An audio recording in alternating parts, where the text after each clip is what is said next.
আব্দুল্লাহ ইবনে যায়েদ রাদিয়াল্লাহু তাআলা আনহু বলেন, রাসূল সাল্লাল্লাহু আলাইহি ওয়াসাল্লাম বলেছেন, ইন্না মিম্মা তাখাওয়াফা উম্মতি আয-যিনা ওয়া শাহওয়াতুল খাফিয়া। আমার জীবনে আমার উম্মতের উপরে যেটা বড় ভয়, আমার জীবনে বড় ভয় জেনা বলে, আমার উম্মত জেনায় লিপ্ত হবে, এইটা আমার ভয়। দুই, শাহওয়াতুল খাফিয়া, আমার উম্মত গোপন পাপে লিপ্ত হবে, এইটা আমার ভয়। আমার উম্মত গোপন পাপে লিপ্ত হবে, এইটা আমার ভয়। 20 বছর আগে মোবাইলে এত গোপন পাপ হতো, এটা কেউ জানতো না। 20 বছর পরে আরো কত গোপন পাপের পথ বের হবে তা মানুষ জানে না। গাজীপুরে এই 10 তলা বিল্ডিং এর ওই উপর নাম রুমে একটা ছেলে বসে আছে, লন্ডনে তার বান্ধবী আছে, দুইজন দুইজনকে দেখছে। দুইজন দুইজনকে দেখতে গিয়ে গায়ের কাপড় খুলতে খুলতে গাজীপুর 20 তলার উপরে ওই রুমে সে নগ্ন হয়ে গেল। লন্ডনে মেয়েটি নগ্ন হয়ে গেল। আশ্চর্য ধরনের জেনা, অবাক জেনা, যেই জেনা ঘরে ঘরে হচ্ছে। 1450 বছর পূর্বে তিনি বলেছেন, আমার উম্মতের উপরে আমার দুইটা ভয়, আমার উম্মত জেনায় লিপ্ত হবে, এটা আমার জীবনে বড় ভয়। আমি মুহাম্মদ সাল্লাল্লাহু আলাইহি সাল্লাম জাতির কাছে বলে গেলাম, আমার উম্মত গোপন পাপ করবে, এটা আমার ভয়। আশ্চর্য, ছেলে 20 তলার উপরে আছে গাজীপুরে, ঢাকায়, মেয়েটা আছে লন্ডনে, দুইজন দুই ঘরে কাপড় খুলে দিয়েছে। আশ্চর্য ধরনের জেনা, আশ্চর্য ধরনের গোপন পাপ। সবাই মোবাইলে গোপন প্রেম করছে। আশ্চর্য, গোসলখানাতে ঢোকে জেনা করে, নিজ নিজ জেনা করার জন্য মেশিন যন্ত্র তৈরি করে নিয়েছে মহিলা। স্বামী নেই, স্বামী কোথায় গেছে প্রয়োজন মনে করে না, নিজ নিজ জেনাই সব লিপ্ত। আল্লাহর নবী বলছেন, আমার জীবনে বড় ভয়, আমার উম্মত জেনায় লিপ্ত হবে, আমার জীবনে বড় ভয়, আমার উম্মত গোপন পাপে লিপ্ত হবে। এইসব হাদিস আমি কি দিয়ে বুঝাই জাতিকে? হাদিস তো 1450 বছর থেকে হাদিসে পড়ে আছে।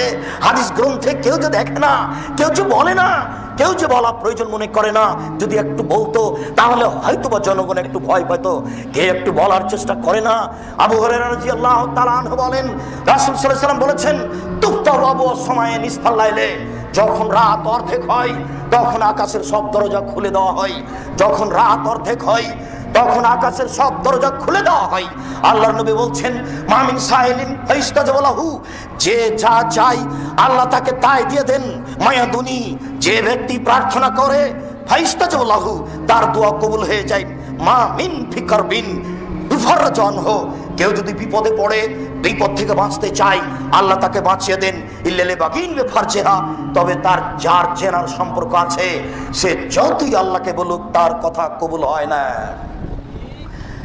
আবার শুনুন সম্মানিত উপস্থিতি, আবু হুরায়রা রাদিয়াল্লাহু তাআলা আনহু বলেন, আল্লাহর নবী বলেছেন, ইন্নাল্লাহা ইয়াদনু মিন খালকিহি ইয়াগফিরু মান ইস্তাগফির, নিশ্চয় আল্লাহ মানুষের নিকটে থাকেন যে ক্ষমা চায় তাকে ক্ষমা করে দেন। নিশ্চয় আল্লাহ মানুষের নিকটে থাকেন যে ক্ষমা চায় তাকে ক্ষমা করে দেন। নিশ্চয় আল্লাহ মানুষের নিকটে থাকেন যে ক্ষমা চায় তাকে ক্ষমা করে দেন। ইল্লাল বাগিন বিফারজিহা, তবে যার জেনার সম্পর্ক আছে আল্লাহ তার কথা শোনেন না। যতদিন পর্যন্ত তোমার মোবাইলে প্রেমের গল্প চলবে ততদিন পর্যন্ত তোমার দোয়া সপ্তম আকাশের উপরে কবুল হবে না। তুমি দাখিল ম্যাট্রিক পরীক্ষা দিয়ে এসেছো, ইন্টার পরীক্ষা দিয়ে এসেছো, তুমি রাতে অন্ধকারে অঝোর নয়নে যদি কাঁদো তোমার দোয়া কবুল হবে না। তোমার মা বোরখা পরে থাকে, তাহাজ্জুদ পড়ে যদি অঝোর নয়নে কাঁদে তোমার মায়ের দোয়া কবুল হবে না। যেহেতু তোমার মা মোবাইলে প্রেমের গল্প করে, আমি তোমাকে কি দিয়ে বুঝাই? রাসূল সাল্লাল্লাহু আলাইহি ওয়াসাল্লাম এভাবে বলেছেন। সম্মানিত উপস্থিতি, উমামা বাহিলি রাদিয়াল্লাহু তাআলা আনহু বলেন, আল্লাহর নবী বললেন, ইন্নী কুনতু নাইমান, আমি একদা রাত্রে ঘুমিয়েছিলাম। ফাতায়ানি রাজুলানে, দুইজন মানুষ আমার পাশে আসলো। ফাখাযা বিসাবাইয়া, তারা আমার ডান বাহু আর বাম বাহু ধরলো। এক খেয়ালে আমার দিকে চেয়ে থাকেন। যে যেখানে আছেন দোকানপাট বন্ধ করে, চলাচল বন্ধ করে, ক্রয় বিক্রয় বন্ধ করে এক পায়ে দাঁড়িয়ে হলে দেখতে পান আর না পান কান লাগিয়ে থাকেন। ইচ্ছা করলে সময় বের করা যাবে না। বক্তব্য শেষ হয়ে গেলে ইচ্ছা করলে আপনাকে আমি সময় দিতে পারবো না। সম্মানিত দিনী ভাই, আপনি একটু দয়া করে অপেক্ষা করুন, আপনার কিছু না কিছু উপকার করবো ইনশাআল্লাহ।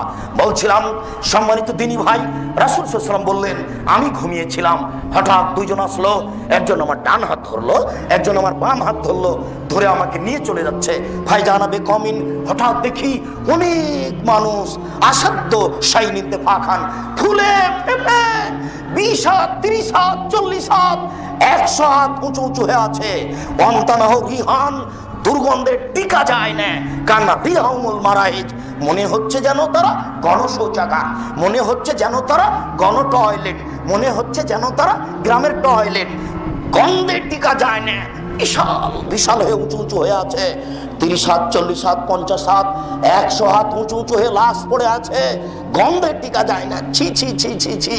আমি বললাম, জিবরাইল মান হাওলায়ে, এরা কারা? একই কথা। জিবরাইল এরা কারা? একই কথা। জিবরাইল এরা কারা? একই কথা। জিবরাইল বললেন, আহমদ জোনাতা জাওয়ানি, এরা হলো ব্যভিচার ব্যভিচারণী। বলো যুবক, এরা কারা? এরা হলো ব্যভিচার ব্যভিচারণী। যারা জেনায় লিপ্ত হয় তারা এভাবে ফুলে ফেঁপে পড়ে থাকবে, গন্ধে মানুষ টিকতে পারবে না। যুবক শোনো, লম্বা হাদিস, 1 ঘন্টা লেগে যাবে অনুবাদ করতে। আজকে মোহাম্মদুল আলামিন মসজিদে সুদের বক্তব্য ছিল, ওখানে লম্বা হাদিসটা অনুবাদ হয়েছে। আজকে 11টার সময় যারা নেটে দিবে, তোমাদের বলছি ওটা টান দিয়ে দেখে নাও। সুদ বিস্তারিত বিবরণ দেওয়া আছে, সুদ কি জিনিস। লম্বা হাদিস থেকে তোমাকে একটা অংশ আমি অনুবাদ করে শোনাই। সম্মানিত মুরব্বিয়ানে কেরাম, আল্লাহর নবী বললেন, আমি গত রাত্রে স্বপ্নে দেখলাম 2 জন মানুষ আমার পাশে আসলো। মানে জিবরাইল আমার ডান হাত ধরলেন, মেকাইল আমার বাম হাত ধরলেন, ধরে আমাকে বাইতুল মুকাদ্দাসের দিকে টেনে নিয়ে যাচ্ছেন। যেতে যেতে ফাতাইন আল্লাহ নাকবিল মিসলি তান্নুরে চলে আসলাম একটা গর্তের পাশে। গর্তটা চুলার মতো। চুলা কেমন হবে? এই যে গাজীপুরে যেটা তান্দুরি রুটি করে, বুঝাতে পারলাম না। একটা মোটা রুটি আছে না, যেটা গায়ে লাগিয়ে দেওয়া হয়, এরকম চুলা আমি দেখলাম। এই চুলার ভিতরে আগুন আছে, আগুন উপরে চলে যাচ্ছে। আগুন যখন উপরে চলে যাচ্ছে তখন মনে হচ্ছে ওর ভিতরে যা আছে কাঁদা এখনো জমি না, বের হয়ে বাইরে পড়ে যাবে। ফাইজা খামেদাত রাজা ফিহা, যখন আগুনটা একটু কমছে সবকিছু ভিতরে চলে যাচ্ছে। ফাইদা ফিহা রেজালুন অনেসাউন ওরাতুন, তাতে দেখি পুরুষ নারী উলঙ্গ অবস্থায় জমা ধরে আছে, আগুনের ভিতরে জ্বলছে। পুরুষ নারী উলঙ্গ হয়ে আছে, জমা ধরে আছে। আগুন যখন ধাঁধা ধাঁধা করে জোরে উপরে উঠছে, পুরুষ নারী আগুনের ভিতরে ধাঁধা করে উপরে চলে যাচ্ছে। আবার যখন আগুনটা কম হচ্ছে তখন আবার নিচের দিকে চলে যাচ্ছে। দৃশ্য দেখে আমি বললাম, জিবরাইল মান হাওলায়ে, এরা কারা? একই কথা। পুরুষ নারী উলঙ্গ অবস্থায় জমা ধরে আছে, আগুনের মধ্যে ধাঁধা করে জ্বলছে। ছি ছি ছি ছি, এরা কারা জিবরাইল? এরা কে?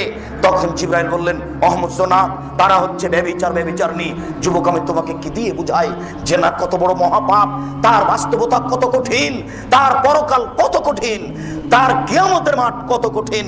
আল্লাহ নবী বলছেন, যেসব মহিলারা জেনায় লিপ্ত হয় তাদের লজ্জা স্থানের গন্ধে জাহান্নামীরা জাহান্নামে টিকতে পারবে না।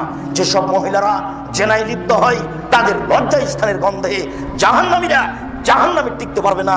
আমি কি দিয়ে বুঝাই জেনা কত খারাপ জিনিস? যারা জেনায় লিপ্ত হবে তাদের শরীর হাত কত গন্ধ করবে, আর একজন জাহান্নামে টিকতে পারবে না। সম্মানিত উপস্থিতি, আবু হুরায়রা রাদিয়াল্লাহু তাআলা আনহু বলেন, রাসূল সাল্লাল্লাহু আলাইহি সাল্লাম বলেছেন, আল বিকরু বিল বিকরি জিলদুমিয়া তাগরিবু সানা, অবিবাহিত ছেলে মেয়ে যদি জেনা করে তাহলে তাকে 100 লাঠি পিটিয়ে এলাকা থেকে 1 বছরের জন্য তাড়িয়ে দিতে হবে। তিনি বলেন, আস-সাইবু বিস-সাইবার রাজম, বিবাহিত পুরুষ নারী যদি জেনা করে তাহলে তাকে ইট ঢেল পাথর দিয়ে মেরে মেরে মেরে ফেলতে হবে। আয়েশা রাদিয়াল্লাহু তাআলা আনহা বলেন, রাসূল সাল্লাল্লাহু আলাইহি সাল্লাম বলেছেন, মান কালা লা ইলাহা ইল্লাল্লাহ ওয়া আন্না মুহাম্মাদুর রাসূলুল্লাহ, যে ব্যক্তি বলবে লা ইলাহা ইল্লাল্লাহ ওয়া আন্না মুহাম্মাদুর রাসূলুল্লাহ, তাকে হত্যা করা যাবে না, তাকে মেরে ফেলা যাবে না। ইল্লা বিহিদা সালাসা, তবে 3টা পাপের কারণে মানুষকে হত্যা করা যায়। তবে 3টা পাপের কারণে মানুষকে হত্যা করা যায়। 3টা পাপের কারণে মানুষকে হত্যা করা যায়। এক, আর তারিকুল লিদিনিহি, ধর্মত্যাগী। কেউ যদি বলে আমি কোরআন মানি না, তাহলে সরকারের পক্ষ থেকে তাকে ফাঁসি দিতে হবে। কেউ যদি বলে গাভীর দুধ হারাম, সরকারের পক্ষ থেকে তাকে ফাঁসি দিতে হবে। কেউ যদি বলে মদ হালাল, তাহলে সরকারের পক্ষ থেকে ফাঁসি দিতে হবে। সম্মানিত উপস্থিতি, বলছিলাম এই লোকটার গলায় ফাঁস দেওয়া হয়েছে, ফাঁস টান টান। তখন বলছে আমার ভুল হয়েছে, আমার ভুল হয়েছে।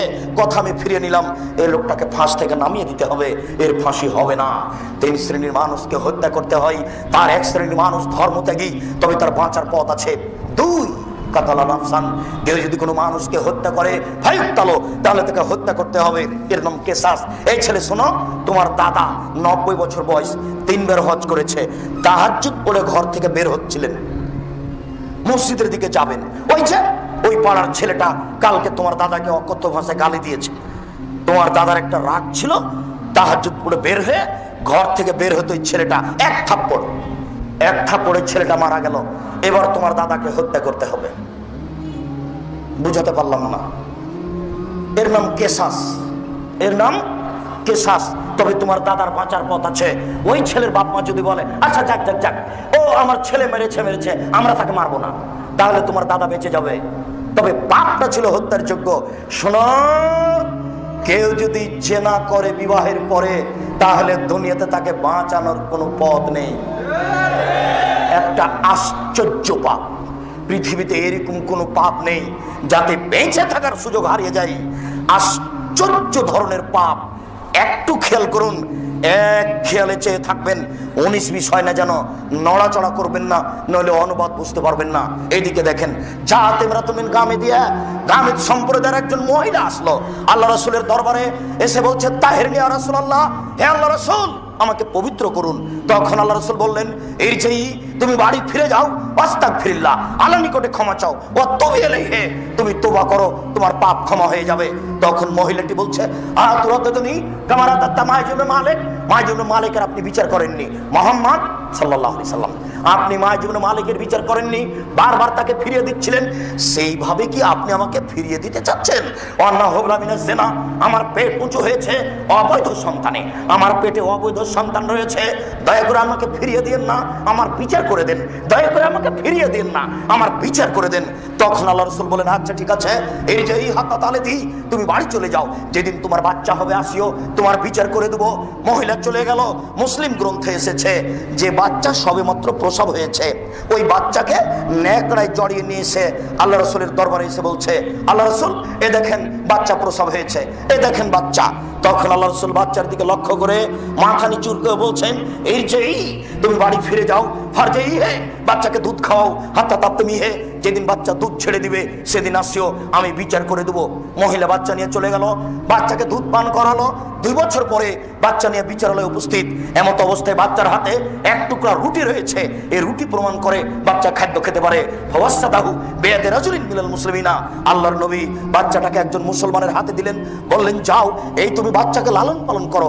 এরপরে তিনি বললেন, সঙ্গী সাথী ইজাবু বিহা, তোমরা একে মাঠে নিয়ে যাও, আফরিল্লাহ সাতরিয়া, মাঠে নিয়ে গিয়ে গর্ত খুঁড়ে বুক পর্যন্ত পুঁতে দাও।